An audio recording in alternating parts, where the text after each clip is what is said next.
for a tooth, an eye for an eye. Just a savior, so you better open up your eyes. Hiding the fact just to keep you all blind. Take a good look, you better open up your eyes. Your life's at stake and this just can't wait. I don't want Babylon to seal your fate. You better not give in to their false lies. Consciousness, we have to just open up your eyes. Huh? What's up, Gangy? Oh, yeah. Saturday. What's up, you guys? What's up, Gangy? We're back at the Kalo Couch. We got Uncle Daniel. Uncle Kyle. What was he doing on the table? Oh.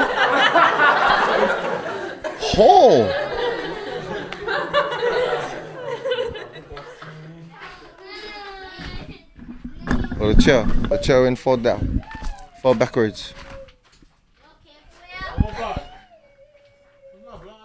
Okay, cuz.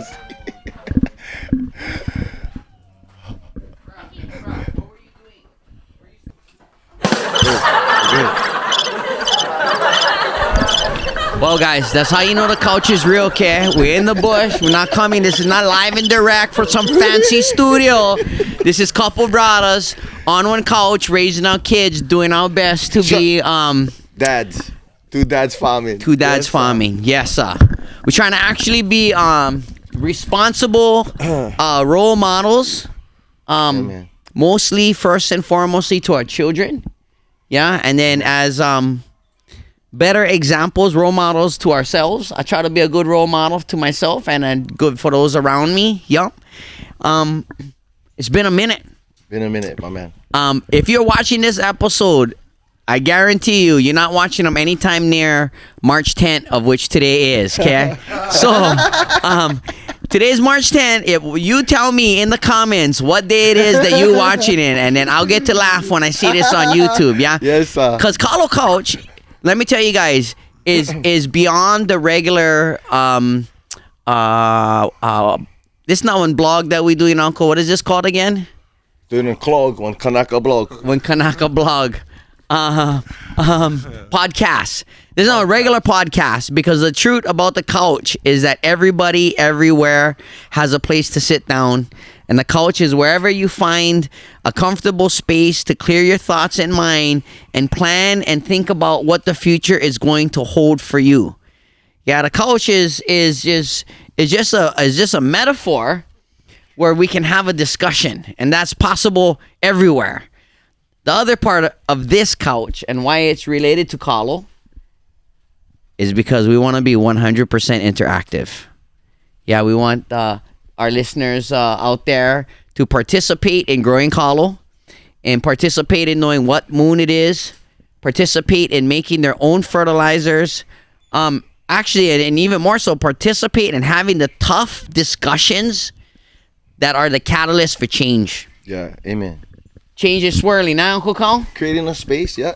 Enjoying that space. I think that a lot of us allow ourselves to allow forgiveness and discussion and growth, ultimately, yeah. Allow yourself space. All you guys that back, we had a lot of feedback, yeah. Some emails and, just response and some personal people who, yeah, we did. We had some good response. They said, right, you guys are slacking. What the hell's going on? Been like 6 weeks since we seen one episode. Who I got to pound out? I was like, whoa. Yeah. And then I said, nah. Should I call my friend Kael Lil and then then after that, maybe that's why Uncle Aaron hide out, yeah? Because Ewan called him. No. Yes. I tell you guys what. Hey, what? Who? We have sponsors for this episode, yeah? Yeah, we get sponsors? We get sponsors for every episode. Yeah. First of all, Local Slippers, thank you. To the last party we was at, mahalo for the slippers, Auntie. Other important sponsors, Proact Products. Proact Products, right on. Aloha Organic. Aloha Organic, right here. Important companies that you should know about, Mokulua Builders. Aye. Yeah, that's a very good role model of Malama Aina Landscape. Yeah. Malama Tree Care. Malama Tree Care. Yeah, not owned by the same two Malamas. Yeah. Look, you can be different and still Malama. Hey, Yes, sir. Yeah. Malama in your way. Let's give shout out and mahalo to all the ohanas out in Kahana. Oh, so much things have happened. Yes, sir. Hey, if you came to opening day, which wasn't at the Capitol this year, Rally in the Valley, Hello. make a note. Let us know what was your takeaway, and maybe make a note on something that we can improve. Don't leave too long of a note. Maybe private message me on what you think we can improve, okay? Because there's a lot of improvement. But how did you guys feel about planting? Thank you all you guys who came out, and those who didn't. We felt the support and all of the messages. It was a big day. It was something that was a dream, yeah, and take plenty of people for manifest and dream, and just keep dreaming. We're going to back this up a second, because if you don't know anything about us, then happened? You don't know what Rally in the Valley is. What we talking about? So Rally in the Valley, hold on, let's talk. This is 2022. Wait. How we start off every year. Thanksgiving came. It's political. Right? Yeah. Well, you know what? Anyway, let's happy go back. Thanksgiving. Happy Merry Christmas. Merry Christmas. Happy New Year. Let's first update everybody on what everybody wants to know. What, Uncle Daniel? You ran off with the money from the GoFundMe or what? The kind of conversations I have with myself, yeah. Guess what, guys? The couch big is still on the Aina. Straight out. I can't go into details because the deal ain't done, but we're getting closer to the deal.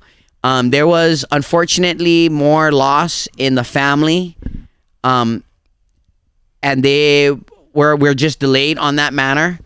Straight up, I got a little bit more fundraising, but personally, for you guys know, I broke my fundraising muscle. That was the most fundraising I ever was a part of. I'm so grateful for the unimaginable success. I can also tell you guys that all my friends and family around me was kind of waiting for me to stop because it was very draining. Just in our mentality, it's kind of this fight or flight. Right now, we're in a little bit of a pause.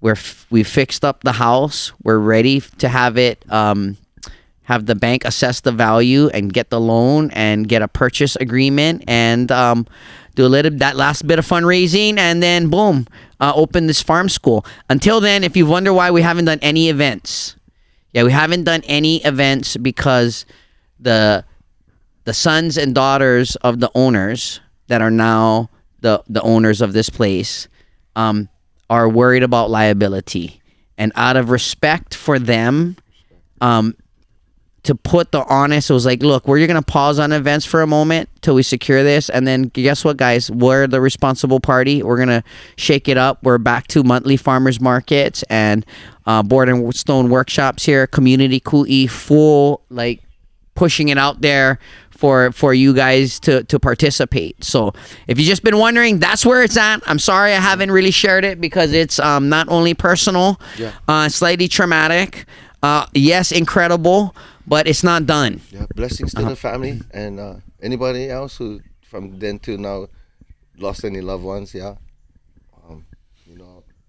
Bahamas are hard to go out to you guys, and we pray too for those that have gone. And that's still we're still in November. We'll get to December and Christmas. I don't actually remember too much of November and December, except that it was raining a lot. Yeah. I was doing a lot of housework. Yeah. I was in all of that awesome work got done. A lot of the volunteers came up for help. And, we also prepped for opening day. Opening day. And it was actually in November. I think we were still planning on going to the Capitol. Yeah. And in December, through a lot of pule and just listening, it was decided that we were going to plant on the Aina. And we did a completely different process than we've ever participated in. So every year on opening day since 2011, we have showed up and we have literally rocked the house. Usually with boards and stones, sometimes with emus and hot fires. We've fed thousands upon thousands and done a great job, I feel, of giving young people in our community the opportunity to have a real civic experience that is community driven. But this year, this is a year to plant. And we thought... Yeah, the reason that we just felt like after so long that lot of deaf ears, yeah, and, inaction from the people that we're trying to talk to and trying to rally on behalf of the island and our people, and yeah, and yeah, enough already. So this year was like enough, and it was awesome. It was awesome. We got some great results that, you know, whether the political action happened or not, get food planted that is a huge difference, and that is I'm super stoked about that. Yeah. While we're talking, ulu trees growing. Yeah. Gotcha. How much ulu trees total was? You know what? Between the two sites was close to 400 trees, because we had the opportunity to help the Hano family just express our love for the Aina and bring community and eat from Punalu'u, make imu there, and got to taste the flavors of their lepo and put in some work and some ulu trees. And then in Kahana, tell me that wasn't the best Uncle Skippy concert you ever did have. Yeah. That was an awesome day. Big shout out to the entertainers, man. We had, I don't even know one uncle's name. I was watching the video. I gotta go find uncle's name before I post the video, because I don't know his name. But he came in with Jam from the Hot, you know. Uncle Mike Kayakina came, and you know, these uncles, I was a child watching them smash. Super honored to have them show up. Now they was playing and we was smashing. And I hope they left with the feeling that one, their work impacted us. Yeah, I am who I am, partly crafted by the Uncle Mike Kaikinas and the Uncle Skippy Iowanes out there. That their brilliance, I pray that rubbed a little bit off on us, and that as life goes on, that we can represent the courage in our continuous fight for justice, for land, for community health.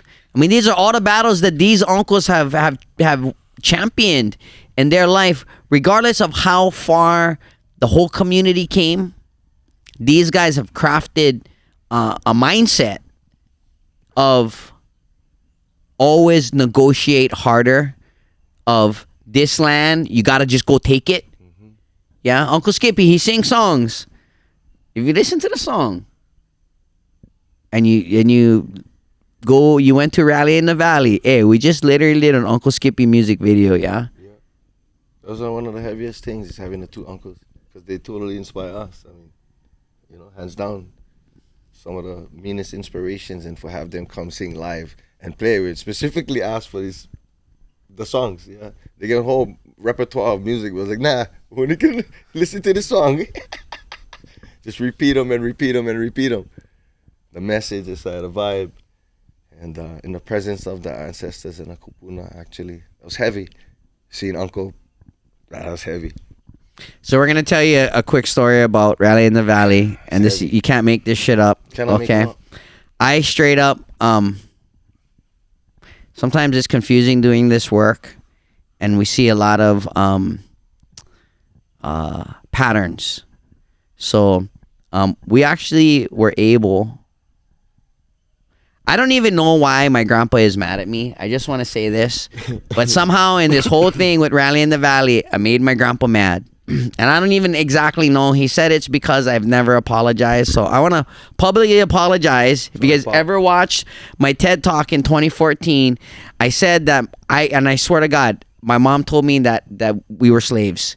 And you know what, Mom, in heaven, I'm mad at you because you got me in so much trouble with my grandpa. I just passed on information that you gave me. So I need to correct this, okay? Because I actually come from a line of revolutionaries. Yeah, and this is why my grandpa mad. We wasn't slaves. We was revolutionaries. We've been revolutionaries from time immemorial. If you wonder why I am the way that I am, and everyone talks about genealogy, how many of you come from revolutionaries? Grandpa, I'm sorry. I want to correct this, first of all. Secondly, whatever else made you mad, Gramps, I apologize, but I hope that you're proud of the way that we handled ourselves in meeting with the community, meeting with the kupuna. Yes, we enacted a formula that is duplicatable. Here's the formula. We listen to you. We listen to you. First, you find the lineal descendant of your age group. That's who you approach. Yeah?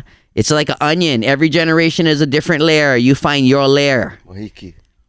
That layer tells you if you're crazy or not. And if you're not that crazy, or maybe they like crazy, they introduce you to the kupuna. It's really about getting kupuna support. Yeah? And when you get kupuna support, what 99% of the time you're going to find is that your genius idea isn't new. Old. Yeah. And that the dreams that you have right now in this moment of what you want to do, almost to the day in their life, that kupuna had the same dream, but for whatever reasons, the timing wasn't there. That was the difference. And we was privy to see some of these kupunas. I mean, not some of them we was able to see because it's on public document, but their wishes and dreams for the valley as on cultural living park, and what they would wish for and what they felt was important, and really what is really important, yeah. One hula hala, one canoe club, one community center, yeah. Food, yeah, and then also one thing that sets entrepreneurship, and so it's important that you do the history. Yeah, and you got to ask the kupunas the questions of what was their dreams, because it's so empowering to cut down one tree that somebody has been wanting to cut down for 2 generations, and to plant one ulu in one spot that somebody for 2 generations has been wanting to plant one ulu. It is empowering to be that generation to get to do it. Yeah, and we are the generation of planters. Yeah, we are the generation. We have changed the game, guys. There's more planting going on by more families right now in Hawai'i than in the last 30, 40 years. More ohana see the value in taro, in ulu, in uala. Yeah, in just a small garden, in having one no-smell pig pen. If you are interested in this, let me tell you, you on. Oh, and happy power COVID restrictions day. Yeah, us. It's where we out right now. Thank you for the COVID though, because it made everybody, pay attention to what is the incoming right now. The gas going up. I mean, should we talk about this kind of stuff? Yeah, bro. Yeah, okay. All right, so I don't know, but so wait, real quick. These are some things the last time we was talking to now that we've been talking about, right? Why Hope would you you guys make was your own planting. fertilizer? Because fuel transportation was already predicted to go up. So guess what? When fuel goes up, does fertilizer go up? Everything that is petrol-based goes up. This is why fertilizer and the cost of food all going up, ladies and gentlemen. Aloha Organic isn't the solution. Aloha Organic is a model of a solution that you can do wherever you are on planet Earth. And since it's 2022, and if you're lazy, you can go to alohaorganic.org and buy some stuff. If you're not lazy, you click on the link under every product and you learn how to make it. Yes. Yeah. Yes. And this ties into this beautiful. If you're wondering what this is right here, you know what? Because I like smell. Because let me tell you, it doesn't smell as bad as it smelled 2 days ago. Yeah. So this man, we just got good stories today, and we're jumping all around. We're going to get to the Papaku Accelerator. We're going to finish up with Kahana, and we're going to move into the Papaku Accelerator. So look, here's the plan. You meet with the person in your generation, the lineal descendant. The kupunas get introduced. The kupunas share their stories. You build your plan around that. Now, what is the plan? The plan, realistically, is you got to find other people that are equally as courageous as you. I want to talk about a courageous man right now. Orin Nakanelua of Malama Tree Care. This is a courageous Hawaiian that believes and acts upon his belief that we have the right to subsist from the land, and is willing to support other Hawaiians planting food. Let me tell you, Orin didn't plant one tree But without his equipment, we would have never been able to plant one tree. Yeah, and the work that we were able to do was really brokered by the hard work of others in our community. Look, you guys, if you get one good idea and you want to grow food, don't be shy. Find partnerships with people that have the equipment. Yeah, we got all kind of super awesome equipment that is non-invasive. Because we went in there with the chipper attached to the arm of the excavator and on the face of the skid steer, and we literally chipped 2 acres. And at the end of it, there was all chips on the ground, and we're able to plant right in there. And now, all right, so we met with the kupunas, they downloaded, we got the plan, we quickly enacted the plan, invited the community. Our plan to growing food in Kahana, i.e. ulu trees, actually started in 2021. When we did Huli at the Capitol, we took the support that we had received and reinvested it into ulu. And then we cultivated those ulus, we cared for those ulus, and we got more ulu out into the community for the whole year. And then we took the entire profit margin. Yeah? I want to be clear about this, you guys. Everybody somehow thinks that we're wealthy in money. I got like $14 in my bank account right now, and I can buy 2 gallons of gas. Okay? But the beautiful thing is, I don't got to go nowhere. I ain't leaving anytime soon. I'm good, right? I act and am able to live very richly because... I'll be honest, I've been practicing it for quite a while, and we found value in the most craziest places, and we exercise that value. And the biggest thing I'm rich in is friends and family. That's I ball on that. Yeah, I might not have rims on my car, but I can go to my friend's house when they're not home. And they tell me where the key, or they tell me what window open, and I can go inside the house and make one plate food and find one place to sleep and use the bathroom if I got to. Yeah, and that to me in 2022 is valuable, is wealth. So, with this wealth of resources of people is how we attack the aina. Yeah, and we have to build up to it. So if your plan is you like plant 100 ulu trees, pot 100 ulu trees. Maybe pot 125 ulu trees in case 25 die, you still get 100. Yeah, and know that it's going to take time. If you don't have people, it takes time. Even when you have people, it takes time. So on January 19th, after 3 days, was it 4 days of prep? 3 days. 3 days of prep. 3 days. We went in. We prepared in 3 days. What eventually... 3 days? In the planted area, I think there's 210 ulu trees in that area. And then in the outskirts of that, in the bushes, people planted trees. Yeah, 236. Let me turn that off real quick. 256. Yeah. These guys calling over. I gotta turn off my phone. Sorry, guys. Long story short, ulus got planted, and we went from that project. Yeah, to some of our next projects. Uncle Kyle, can you please share with me? I want to ask you the hard question. Why did you cut through the bushes and decide to go tackle some other huge... On top of all the things that we're currently not doing, you just decide to go open Pandora's box of Lo'i Kalo. I mean, it's a great thing, but is there a story behind this? I want to know what the hell was going on in your head. We're not only trying to inspire everybody out there. I don't care who you are, what walk of life. I'm not only trying to inspire you. If you're not, I can just do them anyway.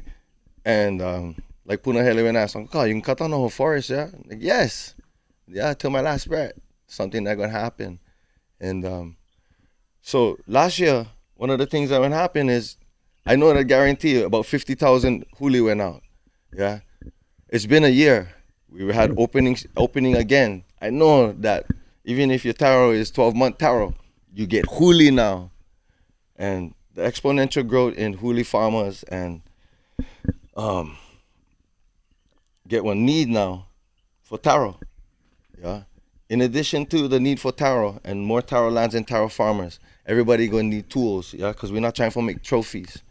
So we bring us to this tool that we're about to create. Wait, you never, bruh, why did you cut through the forest to the new taro patch lands? Bruh. You totally see this guy. I asked him one question, okay? Wait, funny story. Funny story right now, okay? This two guys. If you think your life is hard working with partners, let me share with you, okay? This guy says something. I hear something totally different. So the other day, he made up a new word, and he didn't even know he made up the word because I don't think he thought that he said that, but that is definitely what I heard. So this new word, yeah, is geeke. Yeah? This is for that modern day, culturally aware Kanaka that is also brilliant. You have Ike and you're a geek. So you get geeke. Yes, sir. Yeah? And so, to all the geekies out there, we love you guys. You too.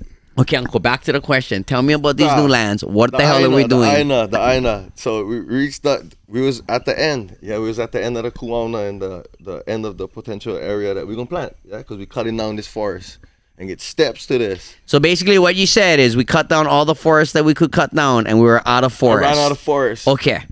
Yeah. And so... What a problem to have, This dude ran out of forest to cut down. Yeah, part of the trips about the house and saving the farm. Yeah, that can give you extra energy. And so creating space is very important. And do the hardest part so that we can get across to the other side. I don't know. And I just was called the other side for go put one out of shed so that we get one out of goal. And we're not a destiny. We're not a destination for us to get to. And I went set them someplace. And crazy enough, the thing was perpendicular to the motherland. We had the opportunity for get bird's eye views of the Aina, yeah, and to see. The reason why I wanted that view is so that I can take the picture and transcribe that into the map, so I can put them up, so that I can start documenting when we plant, what we plant, when the projected huli, and when the projected what you call harvest. Yeah, we start to do this kind of stuff because we're starting to plan where the whole patch is gonna be one variety. Yeah, we got to one point where we were able to plant one whole patch with just one variety. Sweet. So the need for more Aina, the need for more area, because the hulis never stop, right? The need for you find one place for your huli go.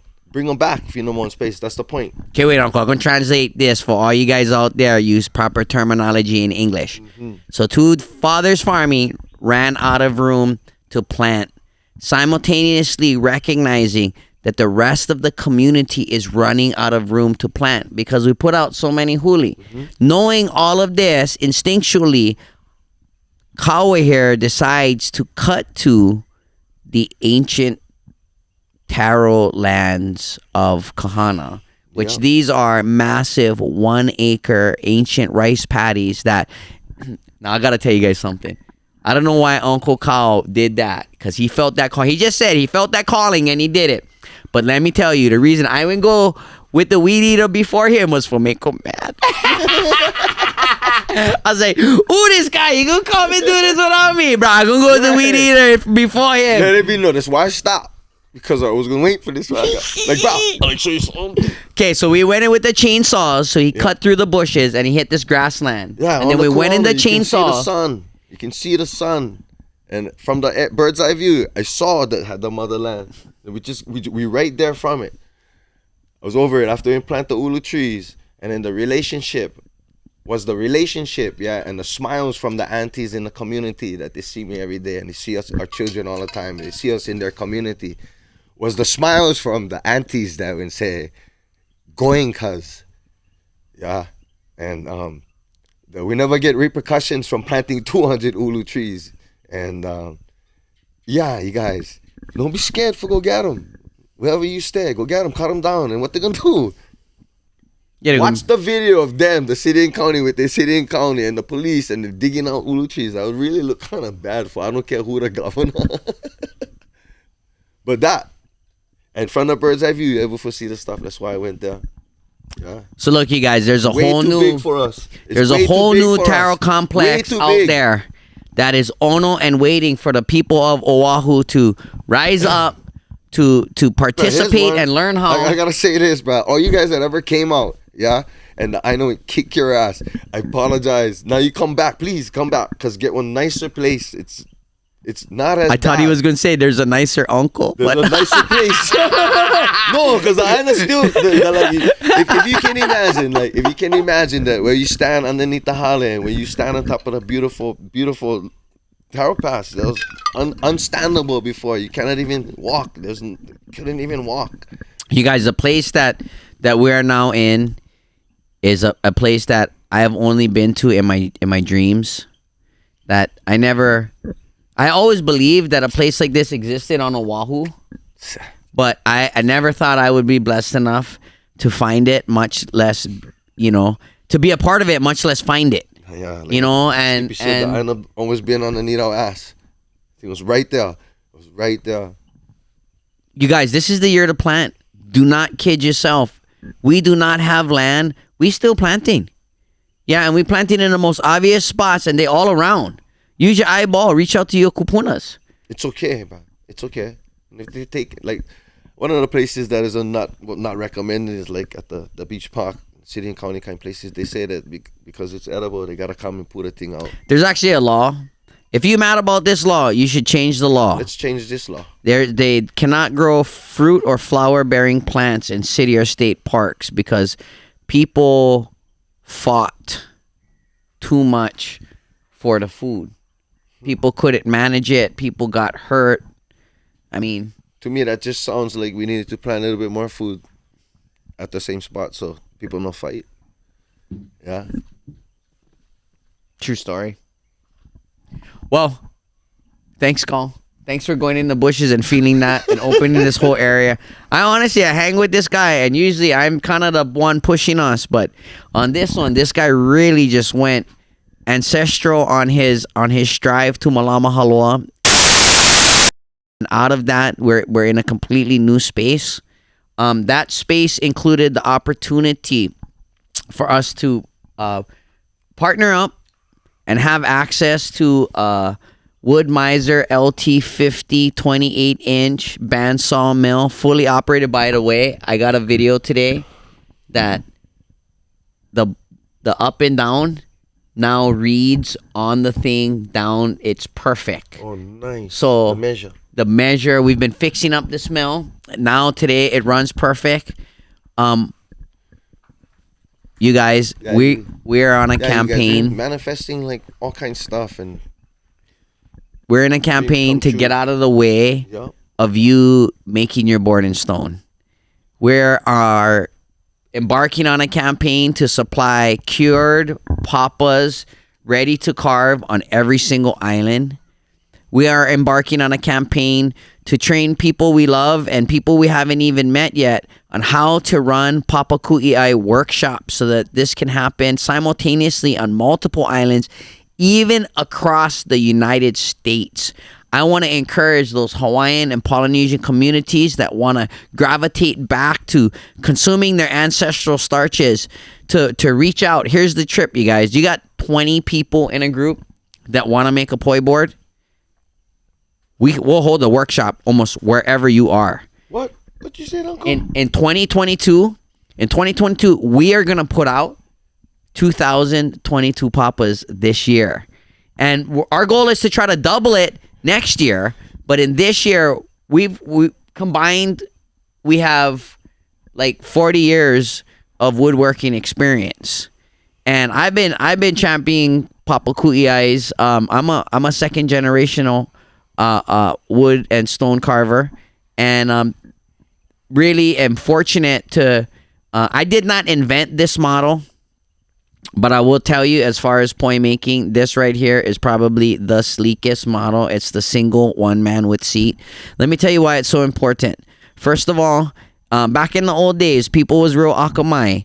And when they saw you making poi, they never go walk up to your board with their dirty feet and go ask you for a sample. And if you guys been to the museum and seen any of the boards, got a reason why they're in the museum and they never disintegrate. Why is that, Uncle? That's because they were properly cured and soaked in the fish pond.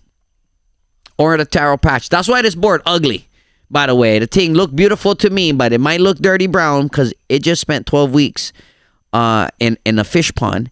And one of the amazing things is we're doing this process now. It soaks in the pond, and then we pull it out of the pond and leave it on the bank for a week.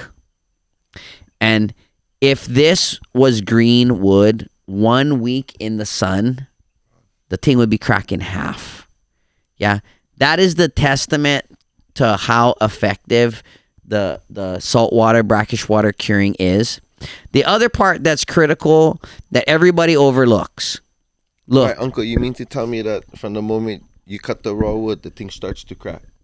from the moment you cut the raw wood, the cracking begins. Oftentimes, during the cut, it cracks. It's a living system where it is designed for the fluids and gases to go up and down, right? And it's when you soak it, there's a molecule where you deteriorate the cell lining. Once that happens, it is able to dry against the grain, literally. And so That's some geeky. that is some geeky right there. So look, you guys, this is how it is. We're gonna be cutting these boards with this new mill. We are gonna be roughing them just like this. This is basically the product that we want to offer to the community and give people access to. Is being able to get a fish pond cleared papa ready to carve. I mean, if you want us to carve it, I'm already 6 months back. Yeah. But I'll take your deposit and I'll put you on the list. And at some point, you'll get your papa. For everybody that wants to make their own papa, this is what's going to happen. We're going to do Outer Island workshops where we just come over for a weekend. It might seem far-fetched, but you spend 2 full days on this board, you're done. And let's talk about like some of that, the difference between every single one of them, yeah? You might have to wait 6 months and get reasons. You know, the amount of energy and mana that go into the creation of it. I mean, seriously, watch this man right there. Take mana and the finished product speaks for itself. But how many of you guys out there wish that you had the opportunity to receive something like this or get so far ahead from having one tree on the ground? How many of us had one tree on top of your yard? And how many of you was able to cut one straight 4-inch slab without the bar bending, without breaking chains, without finding nails inside the middle of the tree? And it's just some little few of the experiences I had over trying to accomplish this. Yeah, to have something like that. Not easy. Not even that is easy. But the way that the Papaku EI Accelerator works, is it's a closed loop system.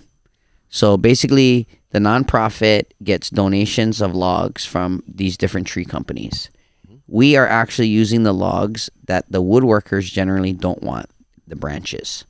Yeah, because ideally the boards are 16 to maybe 20 inches maximum width. This is the other part. I've been making boards for 15 years. I've been pounding for 30-something years. This is the dream board. Of all my knowledge and expertise, if someone says, Daniel, what kind of board should I have? This is what you want. You can make a lot of poi or not a lot of poi on it. You can have one person on this side. You can actually put a chair on this side and a second person can ku'i on this side if it's not a huge load. You know, this is also when it stands up and is against the wall, the pounding surface is not near the floor. Has a little bit of separation, right? And I'm the type of guy that likes to eat poi on a regular daily basis. I kind of look at my poi levels like vitamin C and vitamin D, and I get vitamin P, OI. And so I need a board that can make a significant amount of poi. This particular board, unfinished, just like that, you're probably going to get 15, close to 20 pounds of poi that you could mix in there. Once this thing is finished, this board will be able to hold 30 to 40 pounds. What is the goal in one ohana having something like this, bro? Yeah, being able to accomplish not only just for the immediate their ohana, yeah, but then like the parties when they get funeral or something like that, yeah. Yeah, you want to think about all your usage. Yeah, you have your weekly use, then you have your community use, yeah, your special occasion use. You want a board that can help do this. You know, I love these little boards, and we're going to have some small boards, but here's just the reality. The smaller your board, the longer it's going to take for make 5 pounds. You have a big board, you do 5 pounds, one crack, you out. If you can only make 1 pound at a time, it's going to take you a long time. It's hard to get better. If the board constantly moves away from you, it's hard to get better. If you're sitting on the ground and you're totally uncomfortable, it's hard to get better. Like everything else in life, practice allows for you to learn and get better. And this particular skill is something that everybody had. Oh, Everybody did Oh, them. you need to, yes. Yeah. And so that's what we're envisioning in the future, is that this is something that everybody has access to. Yeah. So this is kind of the idea, you guys. The board foot price fully cured in the community is $15 a board foot. If, and this is for standard monkey pod and mango. Other woods may have a different price, just depending on what type of wood that it is. We're going to focus on monkey pod and mango because we know that they last for a long time. And then we'll have a workshop fee.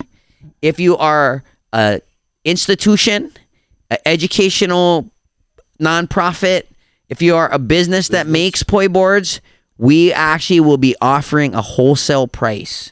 And what we want to encourage is we want to actually encourage middlemen. Someone that will take the slabs and bring it to their community and make a few dollars per board foot to help to assist in the important role of distributing these papas and operating workshops. Amen. That's what it is. We want to help to create a uniquely Kanaka industry that benefits people that want to get out of the system. Look, I want to share these numbers. We're not going to start having Hawaiians. We're not going to start giving birth to Hawaiians. So the need going to always be there. Why are you going to have a small bird? When you're starting off small, your goal is that you eat more and more of the eye. Yeah, that's the goal. More and more of the eye. Replace the rice. It's on challenge. Uncle still eat rice, guarantee gravy, guarantee. But we follow him with the poi and we're getting better. We're just getting better. I put my gravy right on my koina. Put my gravy right on my pa'iai. Yeah. Any of you guys ever did have fried pa'iai, hamburger, egg, gravy all over? Don't let these rice guys tell you that their rice was somehow better than your eye. Hey, but don't feel bad about yourself because you're trying to make an effort to change your diet. Yeah, that's all I'm trying to say about it. Just trying to encourage. Yeah. This guy. We're not even gonna talk about the real reason why. See me, I'm getting lured into this conversation. I'm gonna stay on this path of this like papa. The moth to the light. You guys, Papaku eyes, yeah. If you don't know the value of the papa, I'm willing to bet you didn't grow up pounding. Yeah. I'm asking you to give your children and the next generation the opportunity to understand the value because they practice it and they do it. Yeah, and it'll change your life. If you got health impact issues, eating poi regularly that you make will change your life. If you're struggling with depression, sitting down, meditating while making your food, cleaning off the outer layers, finding the purity will help your soul. I promise you. If you are fighting, your family is not close, hey, try eating poi every single day together. Yeah, it's sticky. It brings us together. It helps us forgive. It's also one of the only foods that I know of, if you're not pono, it will tell you. Yeah? And it's important, especially for Kanaka, to recognize that if we're not the generation to make this our staple, we will lose these ancestral lines of Kalo. We will lose the ancestral, the gike, the knowledge that it takes to really be sustained. That was one of the things that cousin will bring to light there about after they went go to the training for the EV. Yeah, I mean the actual planting of Haloa is the actual planting of our ancestors. Yeah, taking care of your kupuna. Like you guys, the actual planting of Kalo is the literal connection to your ancestors. Once again, if you don't value it, you may have not grown up with it. Let us help the future generations, our children, our children's children, understand this value as a practice that they live with, they have a connection to. And this is how we're going to secure these lands, yeah, for the future. We want to have abundant water sources and fertile soil, growing taro. We can't dream about it. We got to clear and plant today. Yep. And one of the most important things is that the kanaka return. That was the things. Once we planting Haloa, the kanaka is on the aina. And let me tell you how when you put the o'o in the ground, how the aina breathe. You can hear them breathe. Yeah, I mean, I love that sound. You can hear the aina breathe in places. It's my favorite. But the aina miss us. The aina miss our presence. And guys, come. Get plenty work for do. Yeah, get plenty work for do. But get plenty people for feed. And get plenty need. Are you guys affected by the water? Kalamai, I trip out, get people living on the base that they're getting receiving like water delivery every single day for au. You got an au we're on bottle. Right now the daughter is on one panel with our congressman, yeah, and that's Kanaka. We gotta make decisions that is super important, guys, yeah. And it's not just on Hawaiian thing anymore. Yeah, that's on everybody thing. When it comes to the water, that's on everybody thing. So how do we collectively manage? And you get this on the top of your mind, not dollars. Yeah, let us not be governed by dollars, and let the wai, the actual water, the most precious thing, lead us. Yeah, that's crazy. Yeah, right now they're talking about that. We're going to close Kalo Couch tonight with these thoughts about Red Hill. 1, what does decommissioning mean? And who defines what being cleaned up is? 2, how do you include the Native Hawaiian and the cultural community in holding the military and the government accountable to the cleanup that they promise? Which also includes, and I say this, the economy of how the cleanup is done should be local people in there working that care about the place. Yes. Yeah. Yes. The third thing is, what is the timeline for this? And I'm gonna close out after this. This was my suggestion. A federal government hold a contest to see who has the best idea on how to clean up Red Hill, and offer not only the contract, but like a couple $1 million prize for the genius that can help to solve this. And then we can crowdsource the solution. You just heard it from Uncle Daniel. Kalo Couch, over and out. Ooh. Yes, sir. Yes, sir.